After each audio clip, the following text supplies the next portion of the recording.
El sol apenas comenzaba a dorar los cerros cuando Enoc salió de su tienda. El aire fresco de la mañana llevaba el aroma de la tierra húmeda y de los rebaños que empezaban a moverse. Tenía 365 años, una edad que para los patriarcas de sus días era apenas la mitad de una vida.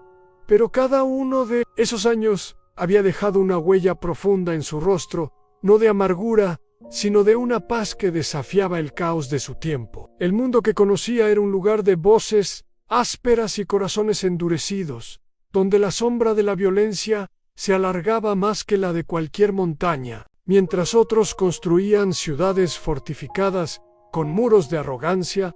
La vida de Enoc había sido un viaje interior, una búsqueda constante de algo, de alguien que llenara el vacío que las conquistas y los tesoros no podían satisfacer. Desde joven, Enoc había sentido una inquietud que sus contemporáneos no comprendían. Mientras ellos se enorgullecían de sus hazañas y acumulaban riquezas, él se preguntaba por el sentido de todo aquello. ¿De qué servía ganar el mundo si el alma seguía hambrienta? Esta pregunta no nació de la filosofía, sino de una soledad esencial, de un anhelo que era como una melodía lejana que no podía identificar, pero que lo llamaba sin cesar. Fue en medio de esa búsqueda, mientras cuidaba sus rebaños bajo la inmensidad de un cielo estrellado, cuando ocurrió el primer giro. No fue un relámpago ni una voz desde lo alto. Fue más bien como si una siempre allí pero invisible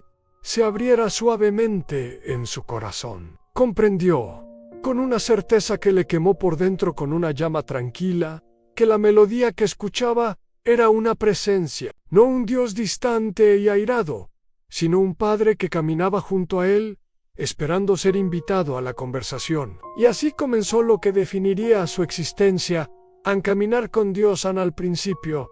Caminar con Dios fue un acto de fe titubeante. Enoc hablaba en voz baja, contándole sus temores al amanecer, sus pequeñas alegrías al mediodía, sus preguntas sin respuesta al anochecer. No recibía respuestas audibles, pero algo cambiaba en la textura de la realidad que lo rodeaba. El canto de un pájaro dejaba de ser solo un sonido y se convertía en un canto de alabanza. La lluvia que alimentaba la tierra era un recordatorio de una bondad que sostenía todas las cosas. Caminar con Dios no significaba abandonar sus responsabilidades. Al contrario, lo convertía en un mejor padre para Matusalén, en un pastor más atento, en un vecino más compasivo. Su fe no era una evasión del mundo, sino la manera de habitarlo con plenitud. Mientras otros veían solo lo inmediato, el polvo del camino, el peso del trabajo, Enoc desarrolló la mirada hacia lo eterno. Aprendió a ver el mundo transparente,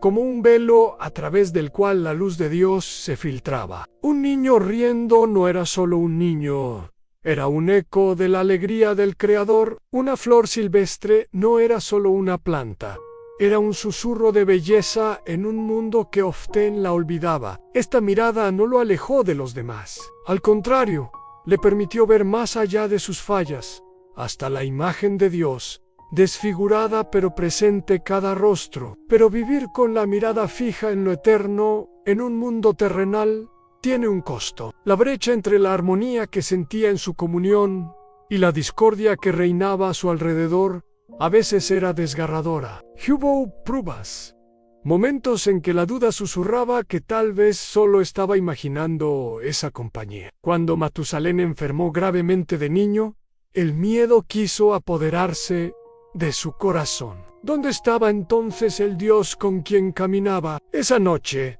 Enoc no huyó del dolor.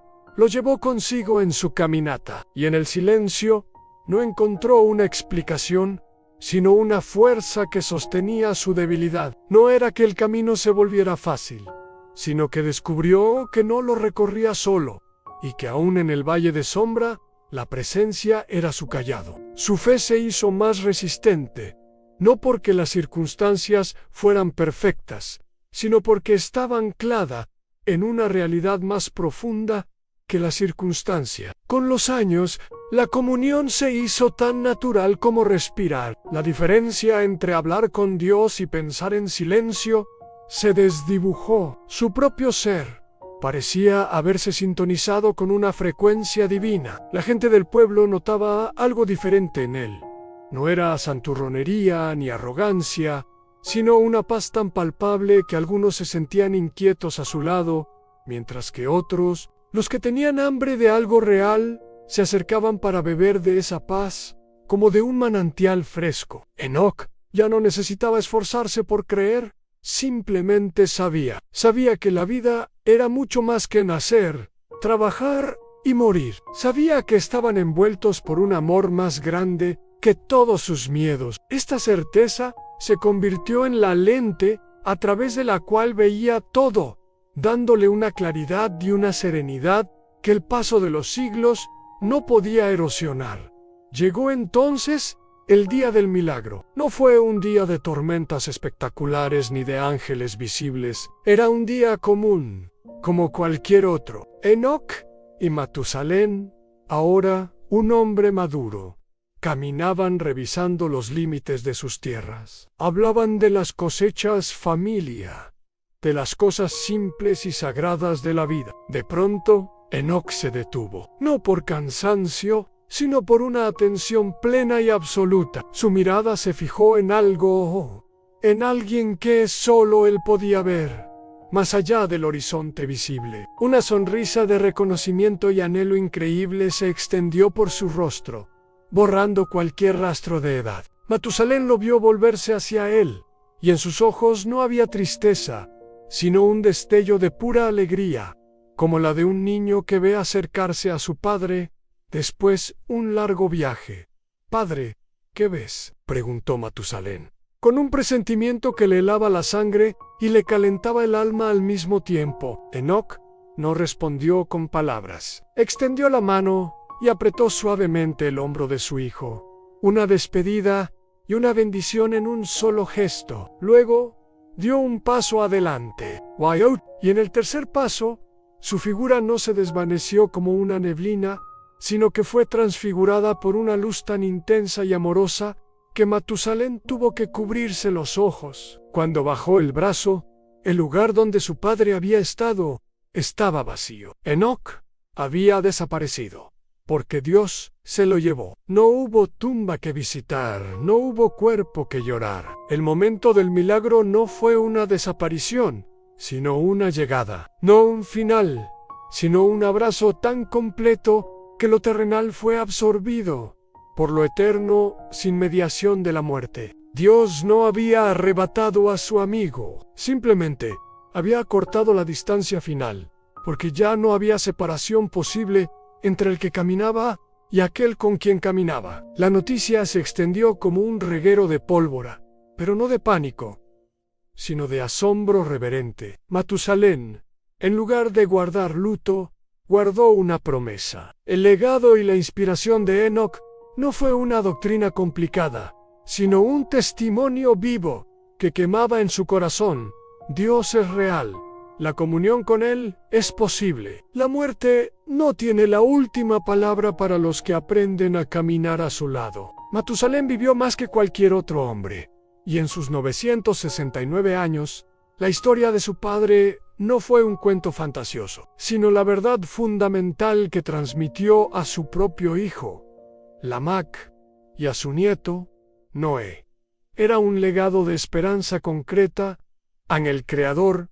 No es un espectador distante, es un compañero de camino que anhela tanto nuestra compañía, que cuando la comunión es perfecta, el viaje deja de ser hacia Él para ser con Él para siempre. La historia de Enoc no terminó aquel día en el campo. Siglos después, cuando el mundo se hundía en la violencia que Enoc había lamentado y el arca de Noé se mecía sobre las aguas del juicio. La fe de aquel hombre que desapareció caminando era el hilo de plata que conectaba la gracia del Edén con la promesa del nuevo comienzo. Era la prueba de que Dios honra a los que lo buscan de corazón, no con riquezas terrenales, sino con la recompensa más grande, en su propia presencia. El arca fue la salvación para unos pocos. El ejemplo de Enoc es la esperanza para todos. Nos muestra que el destino final del hombre no es el polvo, sino el abrazo del Padre.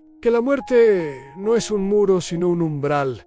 Y que para los que aprenden a caminar con Dios diariamente, escuchando su voz en la brisa, viendo su mano en la creación y confiando en su corazón en la tormenta, el último paso en esta tierra es en realidad el primero en una danza eterna. Tu vida hoy, con sus rutinas y sus luchas, es el escenario donde ese mismo Dios desea caminar a tu lado.